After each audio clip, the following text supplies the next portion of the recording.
seems to be that there was no declared emergency. Certainly it was not expected that anything was going wrong with the flight, at least that's what we know at the moment. It makes a landing and then, for whatever reason, it skids along the runway. But if you look at one of those particular videos, you will see that the right engine becomes completely disengaged from the aircraft. So either the landing gear collapse, whether that's the front nose gear or the main gear, or one of the wings touched the ground or the engine touched the ground, but certainly in the process of the skid, that right engine becomes disengaged from the aircraft. A fire ensues, which is not surprising, bearing in mind that the plane would have had its emergency and go around fuel still in the tanks. And then you get this explosion of one of the fuel tanks, and you see a large part of the wing fly off into the air. Now, the plane is designed to be evacuated by all passengers within 90 seconds, and that even includes allowing for half the doors not to be used. And you can see why from these pictures, because obviously, even though slides may have been deployed on the right side of the aircraft, if that is where the fire is, you're going to want the passengers to evacuate from the left side of the plane.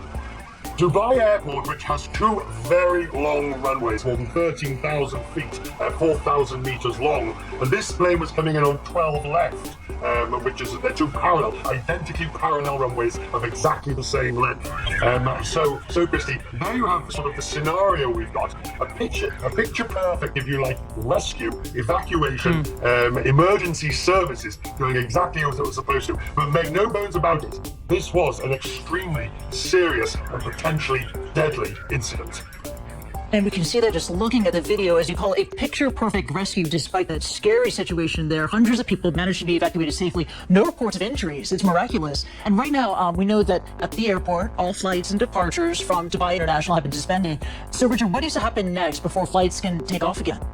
Well, first of all, we need to know a little bit more about where the aircraft actually came to rest. Had it already left the runway, or is it on the runway, or is it straddling the runway and the grass verges? That's the first thing, because obviously runway 12 left, 30 right is inoperable for the foreseeable future. But Dubai does have two airports, and it is experienced at using single runway operations. It had to do when one of the runways was under maintenance. But we learned from that incident that it is delayed because the airspace around Dubai, Abu Dhabi, Qatar is extremely congested because so much airspace is restricted for military that actually there are going to be delays. I mean, I think Emirates is being somewhat optimistic when they talk about a 4 or 6 or an 8 hour delay.